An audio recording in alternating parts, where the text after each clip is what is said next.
Συντρόφισσες και σύντροφοι, φίλες και φίλοι, είναι μεγάλη χαρά που βρίσκομαι ξανά στις ώρες κοντά σας. Νομίζω όλες και όλοι συμφωνούμε ότι οι ευρωεκλογές είναι μια σημαντική εκλογική μάχη με διπλή διάσταση.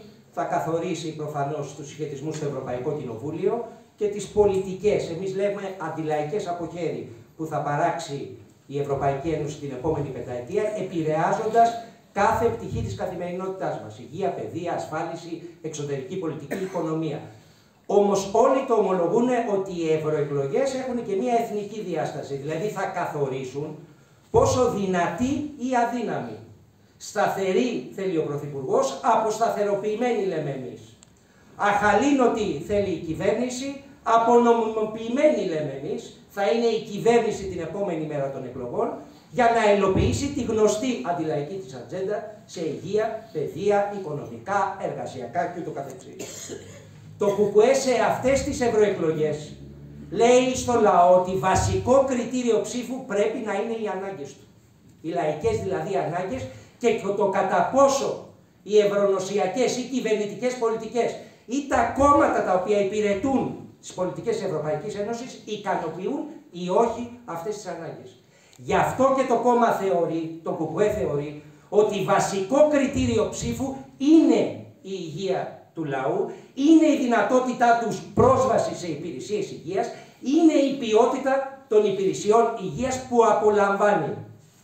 Οφείλω δε να σημειώσω ότι το ΚΚΕ ούτως ή άλλως το ζήτημα της υγείας με το ζήτημα της υγείας δεν ασχολείται καμπανιακά πριν τις εκλογές. Για μας το ζήτημα της υγείας του πληθυσμού αποτελεί βασικό, μόνιμο και σταθερό μέτωπο πάλης. Μέτωπο πάλης πρωτοστατώντας οι κομμουνίστερες και οι κομμουνιστές, οι φίλες και οι φίλοι του κόμματος, στο νοσοκομιακό και ευρύτερα υγειονομικό κίνημα για την προάσπιση του εθνικού συστήματος υγείας. Πρωτοστατώντας όμως, πέρα από τα νοσοκομεία και τα κέντρα υγείας, στις γειτονιές, στους χώρους δουλειάς, στα σχολεία, διεκδικώντας συνθήκες, για παράδειγμα, υλοποίησης, ασφαλείς συνθήκες υλοποίησης της εργασίας, πρόληψης των εργατικών ατυχημάτων, ανάπτυξης δομών σχολικής υγείας στα σχολεία, αλλά ταυτόχρονα διεκδικώντας εθνικό σχεδιασμό για την αντιπλημμυρική, αντισυσμική, αντιπυρική θωράκιση της χώρας. Πρωτοστατεί δηλαδή το ΚΚΕ με όλες του τις δυνάμεις, σε όλες εκείνες τις πτυχές της καθημερινότητας, οι οποίες με άμεσο ή έμεσο τρόπο επηρεάζουν την υγεία του λαού. Σήμερα η εκδήλωση ορθά γίνεται για την πρωτοβάθμια φροντίδα υγείας. Πριν πω για το ποια είναι η κατάσταση στην πρωτοβάθμια φροντίδα υγείας στη χώρα μας, επιτρέψτε μου κάποια εισαγωγικά σχόλια για το τι είναι αυτή η πρωτοβάθμια φροντίδα υγείας και, εν πάση περιπτώσει, γιατί είναι τόσο σημαντική για την υγεία του πληθυσμού. Η πρωτοβάθμια φροντίδα υγείας, όπως όλες και όλοι ξέρουμε, είναι η πύλη εισόδου, το πρώτο σημείο επαφής του πληθυσμού με τις υπηρεσίες υγείας. Αυτό που την διαχωρίζει την πρωτοβάθμια φροντίδα υγείας από όλες τις υπόλοιπες βαθμίδες περίθαλψης, τα νοσοκομεία δηλαδή, είναι το γεγονός ότι η πρωτοβάθμια φροντίδα υγείας πηγαίνει στον πληθυσμό. Σε αντίθεση με την περίπτωση των νοσοκομείων, όπου ο πληθυσμός πηγαίνει στα νοσοκομεία. Να το πω επιστημονικά, η πρωτοβάθμια φροντίδα υγείας αναπτύσσεται εκεί όπου ζει, σπουδάζει, εργάζεται ο πληθυσμός. Δηλαδή λειτουργεί σε επίπεδο κοινότητας. Η πρωτοβάθμια φροντίδα υγείας καλύπτει μικρές πληθυσμιακές ομάδες, 5 έως 50.000 άτομα. Φανταστείτε. Πρωτοβάθμια φροντίδα υγείας έχει σε ένα μικρό χωριό, τον πληθυσμό ενός μικρού χωριού, ή στον δήμο μιας ημιαστικής περιοχής, ή στο δημοτικό διαμέρισμα ενός μητροπολιτικού δήμου, ή είναι ακόμη μεγαλύτερη η πόλη. Πρωτοβάθμια φροντίδα υγείας αναπτύσσεται καλύπτοντας 10 οικοδομικά τετράγωνα, πολεοδομικά τετράγωνα, εντός ενός δημοτικού διαμερίσματος, εντός ενός μητροπολιτικού δήμου. Σε κάθε περίπτωση η πρωτοβάθμια φροντίδα υγείας αναπτύσσεται στην κοινότητα, σε γεωγραφικώς αμιγώς προσδιορισμένους πληθυσμούς, υιοθετεί δηλαδή έναν μικρό πληθυσμό, 5 έως 50.000 άτομα, προσφέροντας όλο το πλέγμα των υπηρεσιών. Από προγράμματα προαγωγής της υγείας, προγράμματα πρόληψης, θεραπείας, αποκατάστασης, επανένταξης. Και ταυτόχρονα πυρήνας της πρωτοβάθμιας φροντίδας υγείας είναι το κέντρο υγείας. Κέντρα υγείας δηλαδή σε μικρές γεωγραφικές περιοχές, σαφώς γεωγραφικά οριζόμενες, έως 50.000 άτομα, κέντρα υγείας τα οποία στελεχώνονται με γενικούς γιατρούς, παιδιάτρους, παθολόγους, φυσιοθεραπευτές, νοσηλευτές, επισκέπτες υγείας, αυτό που ονομάζουμε διεπιστημονική ομάδα υγείας, και γύρω από το κέντρο υγείας ακτινωτά αναπτύσσεις όλες τις υπόλοιπες δομές. Σχολιάτρους, γιατρούς εργασίας, δομές δημόσιας υγείας, οι οποίες ακτινωτά αναπτύσσονται και διασυνδέονται με τα κέντρα υγείας τα οποία αποτελούν τον πυρήνα της πρωτοβάθμιας φροντίδας υγείας. Η πρωτοβάθμια φροντίδα υγείας, με άλλα λόγια, είναι το σημείο στο οποίο ο ασθενής ξεκινά το ταξίδι του μέσα στο σύστημα υγείας, αλλά είναι και το σημείο στο οποίο θα έπρεπε να επιστρέφει μετά το τέλος αυτού του ταξιδιού. Η πρωτοβάθμια φροντίδα υγείας είναι οι υπηρεσίες υγείας οι οποίες συνοδεύουν τον πληθυσμό από την γέννηση έως το τέλος. From the cradle to the grave, λένε οι Αγγλοσάξονες. Από την κούνια μέχρι τον πιστοποιητικό θανάτου όταν αναχωρούμε από αυτή τη ζωή. Ξέρουμε από επιστημονικές μελέτες ότι η πρωτοβάθμια φροντίδα υγείας μπορεί να αντιμετωπίσει το 70, άλλες μελέτες μιλάνε μέχρι και το 80% της νοσηρότητας του πληθυσμού. 7 ή 8 στα 10 προβλήματα υγείας του πληθυσμού δεν χρειάζονται νοσοκομιακή περίθαλψη. Μπορούν να αντιμετωπιστούν σε επίπεδο κοινότητας, εφόσον αυτή είναι πλήρως ανεπτυγμένη. Η εγκύτητα δε της πρωτοβάθμιας φροντίδας υγείας, η εγκύτητα στον πληθυσμό, δηλαδή το γεγονός ότι αναπτύσσεται εκεί που ζει, εργάζεται, σπουδάζει ο πληθυσμός, αλλά και η συνέχεια στις υπηρεσίες υγείας, το γεγονός ότι προσφέρει όλο αυτό το πλέγμα υπηρεσιών από τον εμβολιασμό των παιδιών μέχρι τη φροντίδα κατοίκων των ηλικιωμένων, από την παρακολούθηση των χρόνιων πασχόντων μέχρι την αντιμετώπιση επιγόντων περιστατικών μεσαίας ή ήπιας βαρύτητας στην κοινότητα. Η εγκύτητά της λοιπόν στον πληθυσμό, αλλά και η συνέχεια στις υπηρεσίες υγείας σχετίζεται, προκαλεί, έχει σαν αποτέλεσμα να έχει πολύ υψηλή αποτελεσματικότητα η πρωτοβάθμια φροντίδα υγείας και να προκαλεί, να είναι πάρα πολύ φιλική στον πληθυσμό, προκαλώντας του μεγάλη ικανοποίηση. Το σύστημα υγείας από εχθρικό, γραφειοκρατικό, ένα ταξίδι χωρίς πηξίδα, ξαφνικά γίνεται φιλικό, πλησιάζει στον πληθυσμό. Η επιμονή του Κομμουνιστικού Κόμματος με το ζήτημα της πρωτοβάθμιας φροντίδας υγείας δεν αποτελεί κομματικό καπρίτσιο ή, αν θέλετε, επιστημονική καινοτομία του ΚΚΕ. Ο Παγκόσμιος Οργανισμός Υγείας ήδη από το 1978, στην συνδιάσκεψή του με τη UNICEF στην πόλη Αλμάτα του Καζακστάν, στην τότε Σοβιετική Ένωση, είχε διακηρύξει, είχε καταλήξει, ήταν παγκόσμια συμφωνία, ότι η πρωτοβάθμια φροντίδα υγείας οφείλει να είναι το δομικό συστατικό κάθε συστήματος υγείας. Η δημόσια και δωρεάν πρωτοβάθμια φροντίδα υγείας αποτελεί το βασικό εργαλείο προκειμένου να επιτύχεις την καθολική και ολοκληρωμένη φροντίδα υγείας του πληθυσμού. Την πρωτοβάθμια φροντίδα υγείας, για παράδειγμα, οι Κουβάνοι, την ανέπτυξαν τη δεκαετία του 80, φτιάχνοντας πολυκλινικές σε κάθε δήμο. Και γύρω από τις πολυκλινικές δορυφορικά λειτουργούσαν ιατρία γειτονιάς. Κάθε 2 ή 3 πολεοδομικά τετράγωνα. Καταφέρνοντας μέσα σε λίγα χρόνια από την ανάπτυξη της πρωτοβάθμιας φροντίδας υγείας εντυπωσιακά αποτελέσματα υγείας στον πληθυσμό. Οι Σοβιετικοί είχαν αναπτύξει πρωτοβάθμια φροντίδα υγείας ήδη πριν από την Αλμάτα.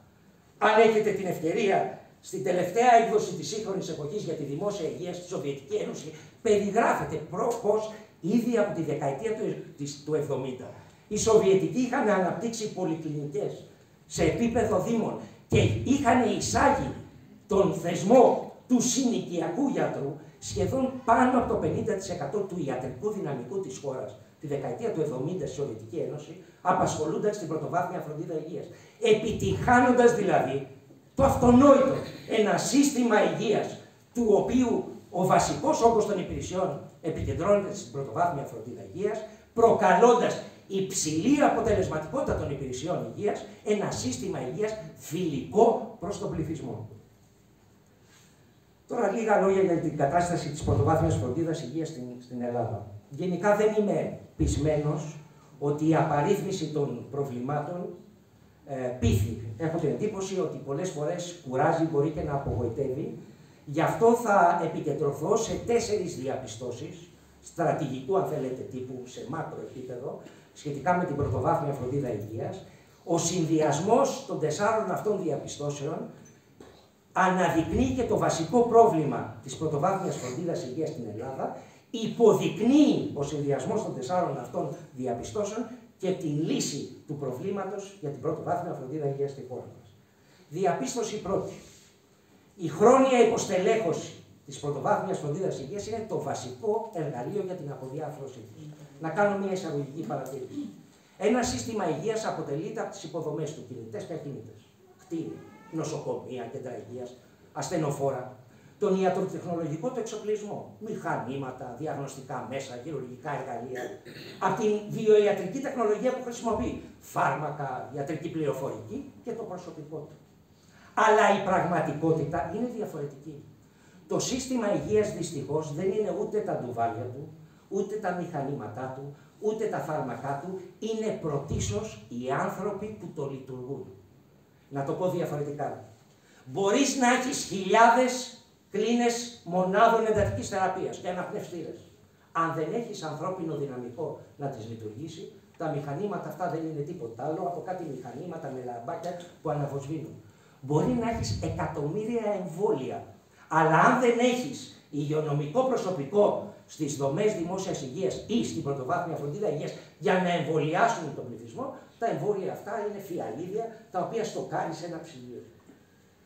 Την αλήθεια αυτή που σας περιγράφω την γνωρίζει και η Ευρωπαϊκή Επιτροπή, η οποία παράγει συνεχώς πολιτικές για την πρωτοβάθμια φροντίδα υγείας, τις οποίες σημειωτέων υλοποιεί στις χώρες κράτη-μέλη δια του μηχανισμού του Συμφώνου Σταθερότητας και του μηχανισμού του Ευρωπαϊκού Εξαμήνου, τη γνωρίζει και η ελληνική κυβέρνηση, να το πω αντίστροφα.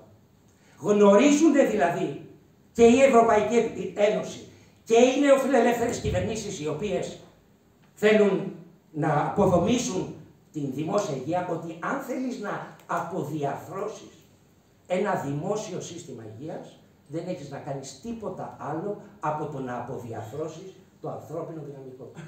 Και αυτό είναι ακριβώς που συμβαίνει στο Εθνικό Σύστημα Υγείας και στην πρωτοβάθμια φροντίδα υγείας στην Ελλάδα.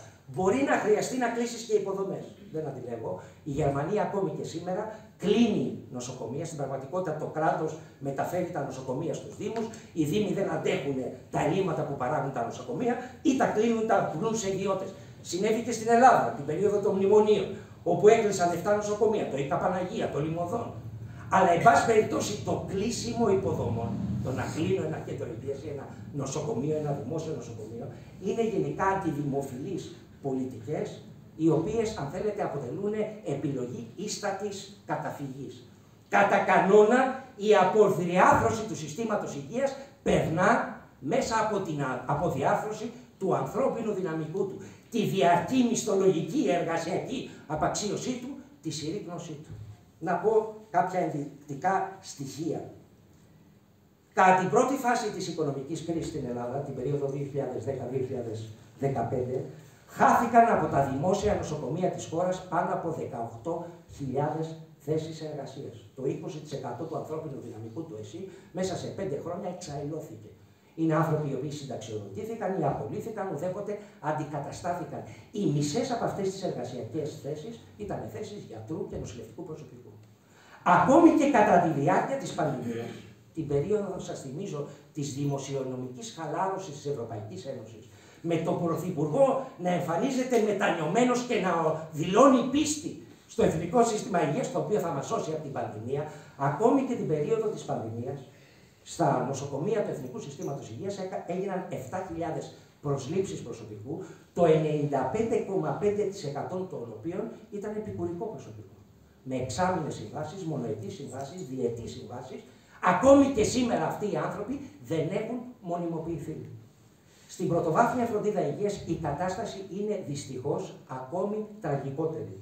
Κατά την πρώτη φάση της οικονομικής κρίσης, την περίοδο 2010-2015, το 33,6% του ανθρώπινου δυναμικού στα δημόσια κέντρα υγείας εξαενώθηκε, δηλαδή συνταξιοδοτήθηκε ή εγκατέλειψε, παραιτήθηκε από τα κέντρα υγείας χωρίς να αντικατασταθεί. Πάνω από 800 υπολογίζουμε γιατροί κατά την περίοδο της οικονομικής κρίσης που εργάζονταν στην πρωτοβάθμια φροντίδα υγείας, συνταξιοδοτήθηκαν χωρίς να αντικατασταθούν. 800 γιατροί σημαίνει ότι είναι σαν να εξαφανίστηκαν από το σύστημα υγείας της χώρας περίπου 100 κέντρα υγείας. Το πιο ανησυχητικό είναι ότι ακόμη και κατά την περίοδο της πανδημίας, σας προσκαλώ τους συναδέλφους που ξέρω ότι παρακολουθούν τα στοιχεία, να δουν τα στοιχεία της Ελστάτ.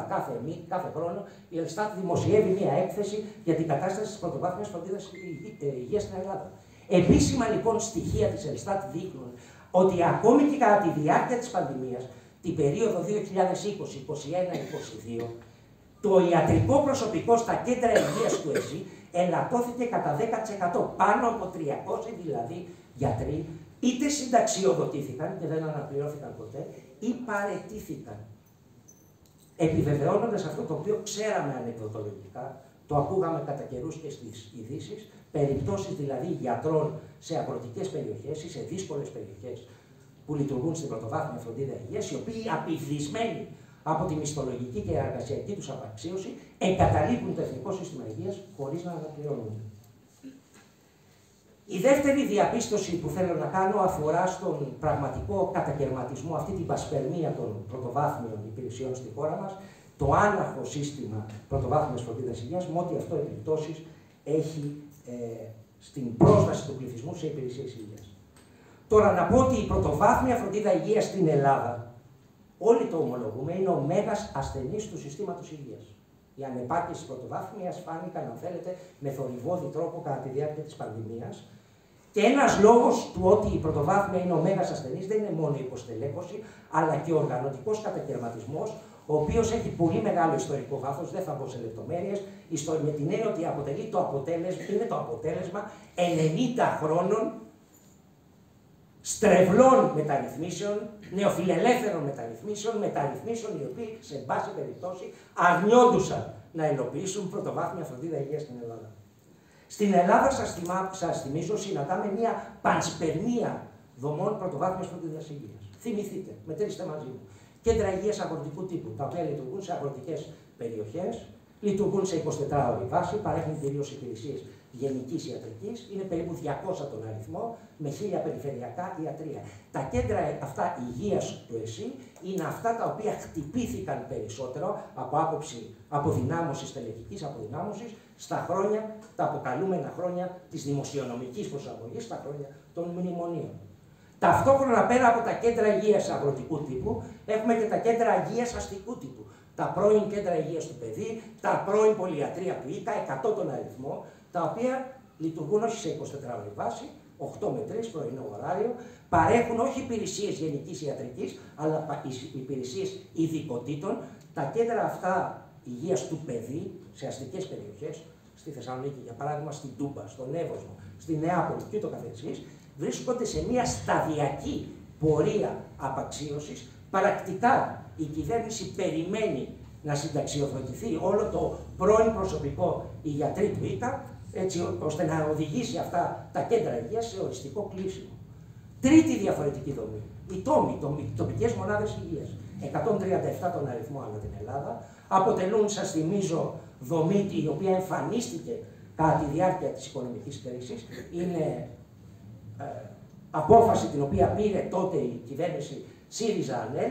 Πρόκειται για τοπικές μονάδες υγείας, οι οποίες λειτουργούν σε πρωινή και απογευματινή βάρδια, προσφέρουν υπηρεσίες γενικής ιατρικής, δεν καλύπτουν πληθυσμούς, έχουν εγγεγραμμένους στη λίστα, δεν σημαίνει ότι είσαι κάτοικος της γειτονιάς, θα πας στην τόμη, πρέπει να γραφτείς στη λίστα τους και έχουν η χρηματοδοτική τους και η οικονομική τους βιωσιμότητα, ακολουθεί τις χρηματοδοτήσεις του ΕΣΠΑ. Μόλις τελειώσει η χρηματοδότηση του ΕΣΠΑ, τελειώνουν και αυτές οι μονάδες. Η κυβέρνηση έχει ξεκαθαρίσει ότι αυτές τις μονάδες θα τις κλείσει μόλις οριστικοποιηθεί και η χρηματοδότησή τους. Ενδεικτικό είναι της απαξίωσης, ανεξάρτητα τώρα της δουλειάς των συναδέλφων σε αυτές τις μονάδες, της απαξίωσης αυτών των δομών, είναι ότι κατά τη διάρκεια της πανδημίας η κυβέρνηση αντί να αξιοποιήσει τις τοπικές μονάδες υγείας για να κάνει τον εμβολιασμό κατοίκων ενάντια στην COVID, προτίμησε να κάνει outsourcing, να δώσει δηλαδή τον εμβολιασμό κατοίκων σε ιδιώτες ιατρούς. Η πλήρης απαξίωση.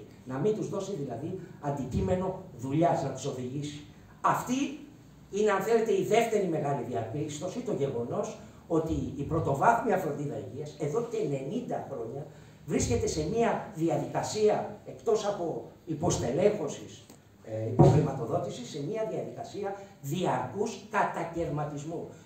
Ένα άναρχο τοπίο, όπου ο πληθυσμός κυριολεκτικά δεν ξέρει πού να απευθυνθεί, ένα άναρχο τοπίο κατακερματισμού, χωρίς καμία απολύτως οργανωτική διασύνδεση, χωρίς εθνικό στρατηγικό σχεδιασμό για την γεωγραφική κατανομή αυτών των δομών.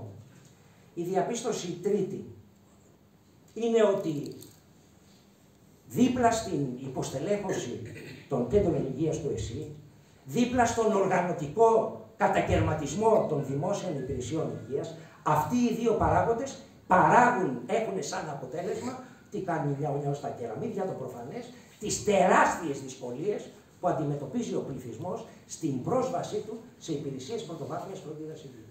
Να πω δύο ενδεικτικά στοιχεία. Σύμφωνα με τα επίσημα στοιχεία της Eurostat, στην Ελλάδα, παρόλο το γεγονός ότι έχουμε αυτές τις δομές πρωτοβάθμιας φροντίδας υγείας, το 12,3% του ελληνικού πληθυσμού, 1 στους 8, δήλωνε ανικανοποίητες ανάγκες υγείας. Δηλαδή δήλωνε ότι τον τελευταίο χρόνο χρειάστηκα γιατρό, γιατί είχα ένα σοβαρό πρόβλημα υγείας και δεν μπόρεσα να τον επισκεφτώ. Γιατί η λίστα αναμονής ήταν μεγάλη, γιατί δεν ήξερα πού να απευθυνθώ. Αν δεν ρωτήσεις τον φτωχό πληθυσμό, τον πληθυσμό ο οποίος έχει εισόδημα κάτω από 600 ευρώ μηνιαίως, χαμηλοσυνταξιούχους, ανέργους, επισφαλώς εργαζόμενους, δηλαδή το κομμάτι εκείνο του πληθυσμού με τις πιο εκρηκτικές ανάγκες υγείας, 1 στους 3, αυτά είναι επίσημα στοιχεία της Eurostat.